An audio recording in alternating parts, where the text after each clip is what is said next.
Hi, welcome to A Gray Barn Rising. I'm reading the poems this evening of the American poet Ai, and that's spelled A-I. It's a Japanese word that means love, and the poet legally changed her name to that. Ai lived from 1947 to 2010, and she was in fact a student of Asian studies and even practiced Buddhist meditation. She's a very intense poet. She often writes in dramatic monologues, which gain a kind of intensity as well. And her poems can often reach into these dark psychological spaces. She was a very awarded poet, a well-known poet during her lifetime. I'm going to be reading from Killing Floor, which was a Lamont poetry selection in 1978. And I'll also be reading from Sin, her book Sin, which was an American Book Award winner. But as I mentioned, she was an awarded poet. Another book of hers, Vice, for example, won the National Book Award. So let me begin with this poem, which is for the Japanese prose writer Yasunari Kawabata. And this is from Killing Floor. And this poem is entitled Talking to His Reflection in a Shallow Pond. Chrysanthemum and nightshade, I live on them, though air is what I need. I wish I could breathe like you, asleep or even awake, just resting your head on the pillow wrapped in black crepe that I brought you from Sweden. I hoped you'd die, your mouth open, lips dry and split and red like pomegranate seeds.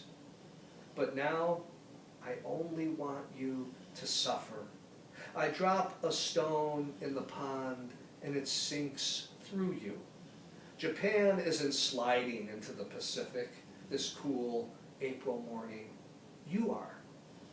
Yasunari Kawabata, I'm talking to you. Just drop like that stone through your own reflection. You stretch your lean hands toward me, and I take them. Water covers my face, my whole head, as I inhale myself. Cold, very cold. You can hear, I've used the word intensity before about her work, but that's the word that just comes to my mind. You can hear that intensity. Her poems often walk this really interesting knife edge of that intensity. And my sense is that that knife edge comes from her own various streams that inform her own ethnicity. She's self-described as part Japanese, part African American, Irish, Choctaw, Chickasaw, Southern Cheyenne, Comanche. She has all of these various ethnicities flowing through her. And I think that sometimes for her, she's playing with that in an indirect way and trying to bring opposites or seeming opposites together in her poems. I'd like to turn now to her book, Sin. I'll read you a couple of poems from there. This poem is entitled Conversation, and it is dedicated to the poet Robert Lowell. Conversation. We smile at each other, and I lean back against the wicker couch. How does it feel to be dead? I say. You touch my knees with your blue fingers, and when you open your mouth, a ball of yellow light falls to the floor and burns a hole through it. Don't tell me, I say. I don't want to hear. Did you ever, you start, wear a certain kind of silk dress and just by accident, so inconsequential you barely notice it, your fingers graze that dress and you hear the sound of a knife cutting paper. You see it too, and you realize how that image is simply the extension of another image. That your own life is a chain of words that one day will snap. Words, you say, young girls in a circle, holding hands and beginning to rise heavenward in their confirmation dresses, like white helium balloons, the wreaths of flowers on their heads spinning. And above all that, that's where I'm floating. And that's what it's like, only 10 times clearer, 10 times more horrible. Could anyone alive survive it? Such a beautiful poem of a conversation with Robert Lowell. And I'd like to close this evening's reading of the poetry of I with another poem from Sin entitled The Man with the Saxophone. New York, 5 a.m., the sidewalks empty. Only the steam pouring from the manhole covers seems alive.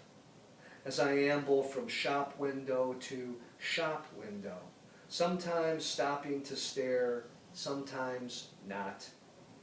Last week's snow is brittle now and unrecognizable as the soft white hair that bearded the face of the city.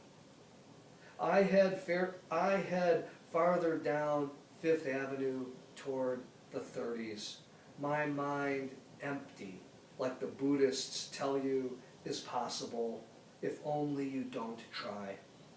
If only I could turn myself into a bird, like the shaman I was meant to be.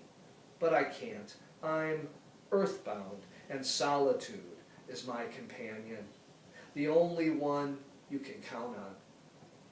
Don't try to tell me otherwise. I've had it all and lost it, and I never want it back. Only give me this morning to keep. The city asleep, and there on the corner of 34th and 5th, the man with the saxophone, his fingerless gloves caked with grime, his face also, the layers of clothes welded to his skin. I set down my case. He steps backward to let me know I'm welcome. And we stand a few minutes in the silence so complete, I think I must be somewhere else. Not here, not in this city, this heartland of pure noise. Then he puts the sax to his lips again, and I raise mine. I suck the air up from my diaphragm and bend over into the cold, golden reed, waiting for the notes to come. And when they do, for that one moment, I'm the unencumbered bird of my imagination, rising only to fall back toward concrete. Each note a black flower opening, mercifully opening into the unforgiving new day.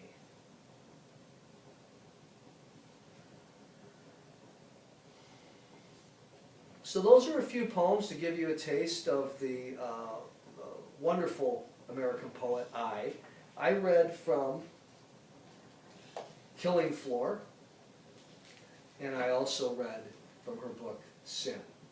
I hope you'll seek her work out. It's well worth investigating and getting to know better.